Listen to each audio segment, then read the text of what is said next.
Bienvenidos a esta breve exposición sobre estrés térmico y ejercicio físico.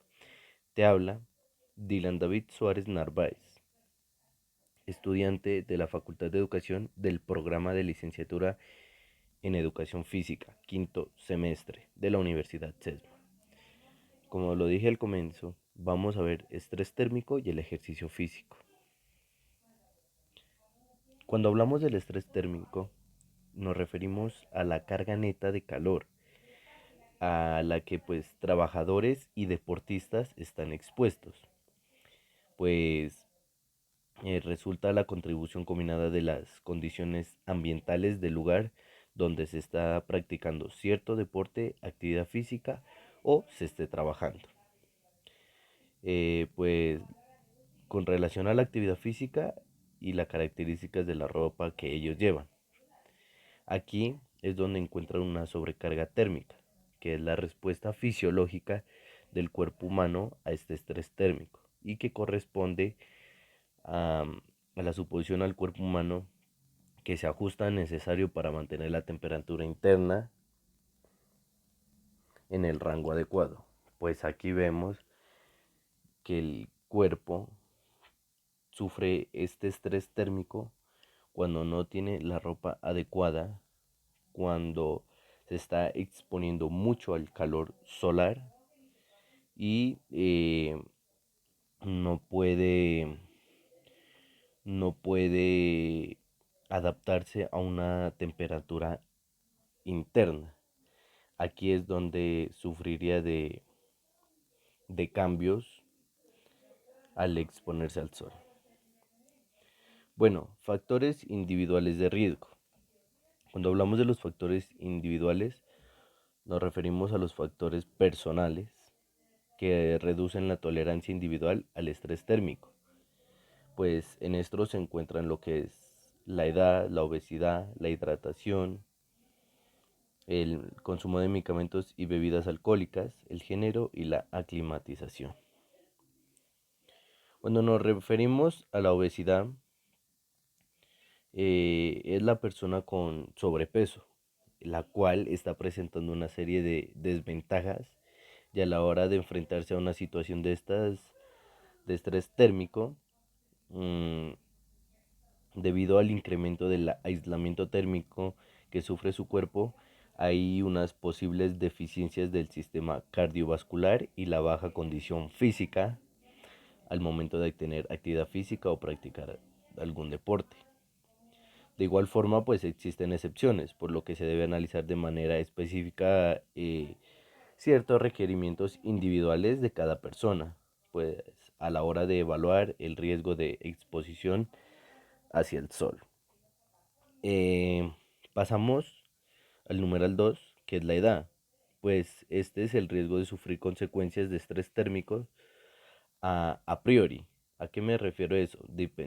Independiente de cada edad, ¿sí?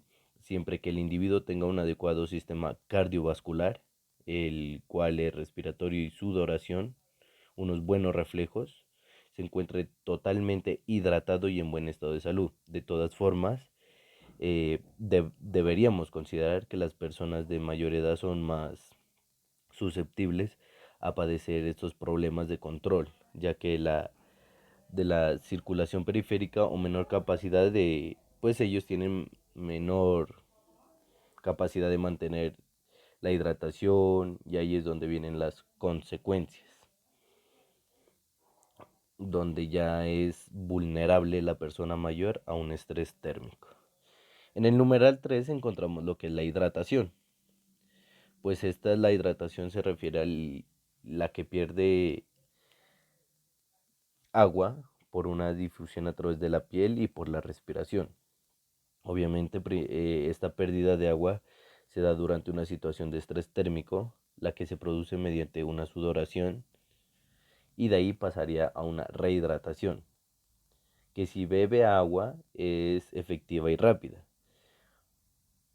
Pero hay un problema, es que al mantener la hidratación adecuada no es fácil, pues debido a que otros factores de sensación de sed no es siempre proporcional a la pérdida de agua. En un numeral 4 encontramos lo que es medicamentos y bebidas alcohólicas, ¿sí? Empezaríamos por los medicamentos, que son anticolinérgicos, que pueden llegar a inhibir la sudoración. Pues esto se da en individuos o personas que sean de mayor edad. Algunos sedantes afectan a la sensación de sed, otros fármacos intervienen a la termorregulación. Aquí es un incremento de calor metabólico y reduce una distribución de calor. Y con relación al alcohol, pues dice que se produce una vasodilatación periférica y diuresis. ¿A qué se refiere? A que esto puede afectar la respuesta del cuerpo al estrés térmico. Asimismo, las bajas dosis de alcohol pues reducen la capacidad de termorregulaciones, eh, aumentando probabilidades de una baja tensión durante la exposición al sol mientras se practica dicha actividad física. Eh, por la parte de género, es que es difícilmente demostrable las diferencias en la respuesta del estrés térmico, pues entre hombres y mujeres, debido a que la respuesta de calor puede ser enmascarada por cierta condición física o nivel de aclimatación. Para esto dice eh, que la temperatura interna alcanza los 38 grados centígrados, pero se han observado que durante el primer trimestre de embarazo exige riesgo de malformación hacia al bebé, si es que no está practicando alguna actividad física. Y en la aclimatación dice que es un proceso gradual, que bueno, este lo podremos encontrar que dura entre 7 días a 14 días en lo que el cuerpo se va adaptando am,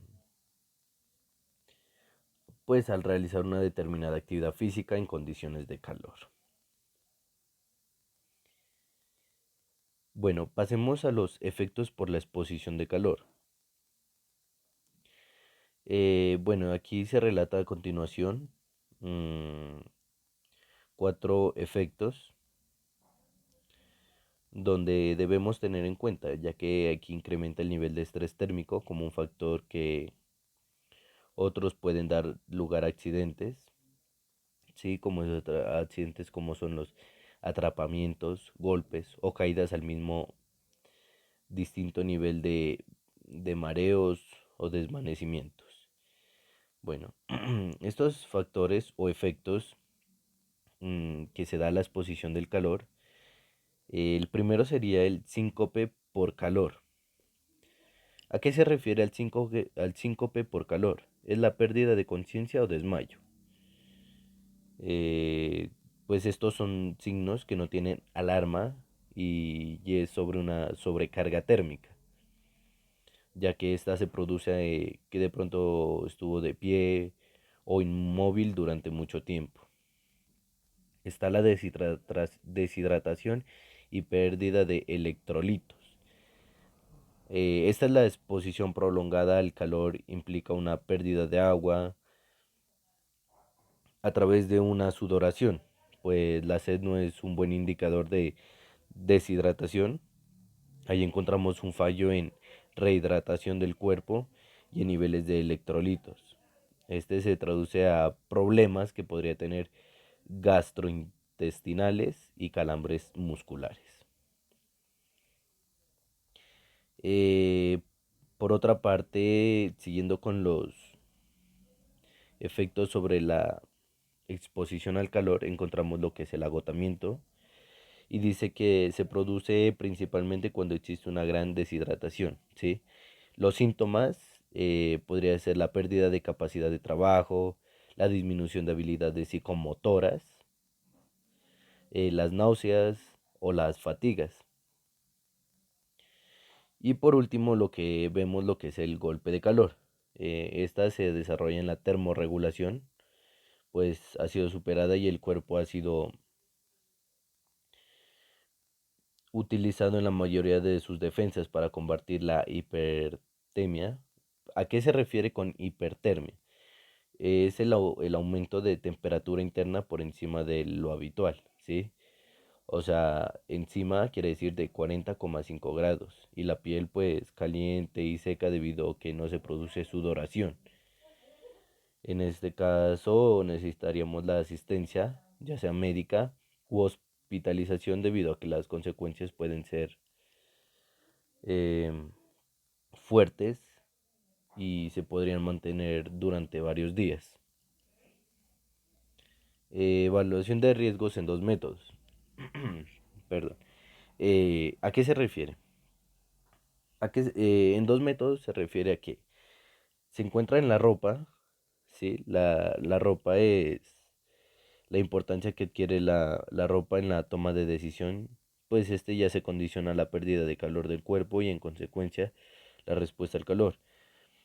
Aquí vemos que la ropa se tiene que ajustar al deportista, ya que debe que haber una circulación de aire frío y seco sobre la superficie de la piel y así va en una mejora, o sea, un intercambio de calor a través de evaporización y convención. El segundo método es el cálculo del índice. Este cálculo del índice se trata de una aproximación, un método empírico por experiencia que únicamente discrimina la situación que puede ser peligrosa, ¿no? El método es desarrollado por un uniforme de trabajo de camisa de manga larga y pantalones. Aquí incluye la ropa. Em, Diríamos que es una guía técnica para la evaluación y prevención de riesgos relativos en utilización de lugares de trabajo. Vamos ahora a lo que es el ejercicio físico. Anteriormente hablamos sobre sobre el estrés térmico, pero ahora nos referimos al ejercicio físico con relación al estrés térmico y quiere decir que es que el cuerpo induce a cambios de cantidad y calidad de sudor, adaptándole al trabajar al ambiente caluroso, almacenando menos calor al núcleo interno, pero que podríamos sufrir un estrés térmico a la vez.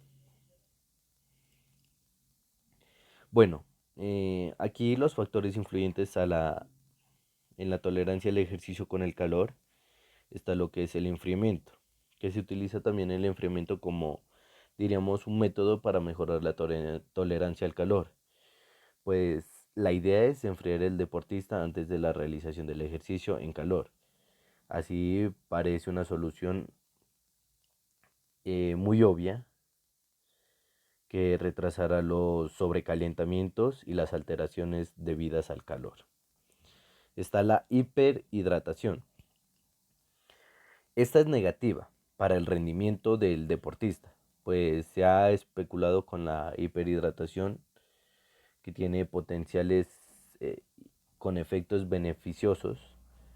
El objeto de esta maniobra es debe expandir, sacar el agua total de su organismo, abriéndose utilizado para conseguirlo la ingesta de glicerol y de agua. Está el entrenamiento como factor influyente en la tolerancia al ejercicio. Este lo podríamos conocer como el entrenamiento de resistencia aeróbica, como lo dice en la diapositiva, pues se adapta a las temperaturas elevadas. Tiene una cierta protección, de manera que los sujetos entrenados están parcialmente adaptados al calor. Los beneficios del entrenamiento es la resistencia aeróbica y parecen más relacionados con el volumen de entrenamiento que con la capacidad aeróbica máxima del sujeto.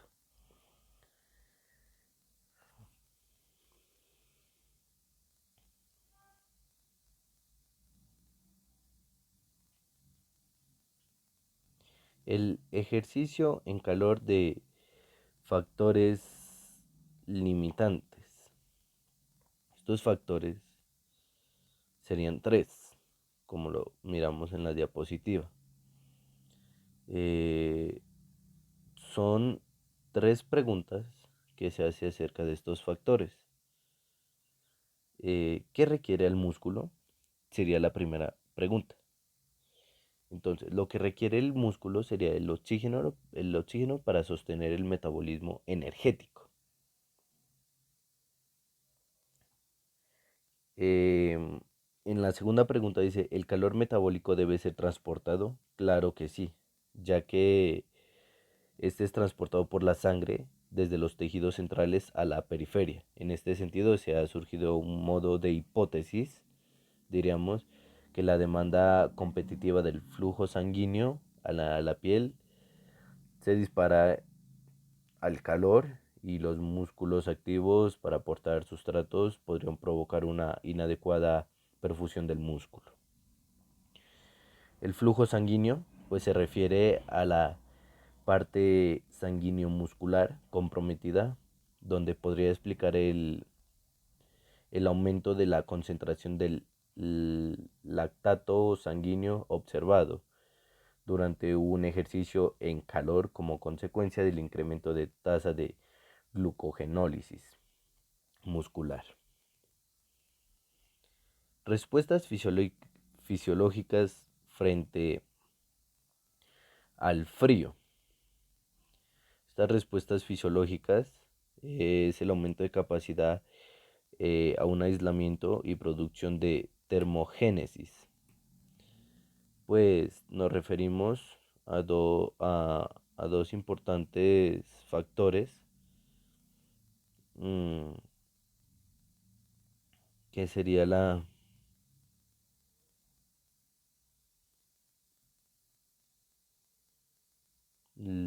vasocontracción periférica y la termogénesis muscular. En vasocontracción periférica nos referimos a tratar de aislar el núcleo del cuerpo frente al frío ambiente. Así como existe un calor, debemos tener en cuenta el frío después de realizar un ejercicio o después de realizar la actividad física. Esa vasoconstricción de tejidos periféricos que constituye la corteza térmica corporal, pues de esta manera se enfría la piel, con lo que la diferencia de la temperatura entre esta y el ambiente será menor y la pérdida calórica en, en su potencialidad empieza a disminuir. Pues esto es como una estrategia. La vasoconstricción periférica es una estrategia termoconservadora basada en la vasoconstricción periférica, donde tiene un importante inconveniente, pero que consiste precisamente en disminuir drásticamente el riesgo sanguíneo de los tejidos periféricos. Pasemos a la termogénesis muscular. La termogénesis muscular es sin duda la principal fuente calórica en el hombre. Durante la exposición al frío, que en nuestro caso se manifiesta de dos maneras. Las dos maneras son la termogénesis contráctil refleja, es el comienzo o aumento generalizado del tono muscular, y la termogénesis contráctil conductual. Conductual, esta se trata de una actividad voluntaria donde el sujeto evita la inmovilidad con movimientos de brazos, flexiones de piernas, desplazamientos cortos. En sí, la propia actividad física o deportiva es de gran utilidad frente al entrenamiento corporal cuando vamos finalizando esta termogénesis. Muchísimas gracias.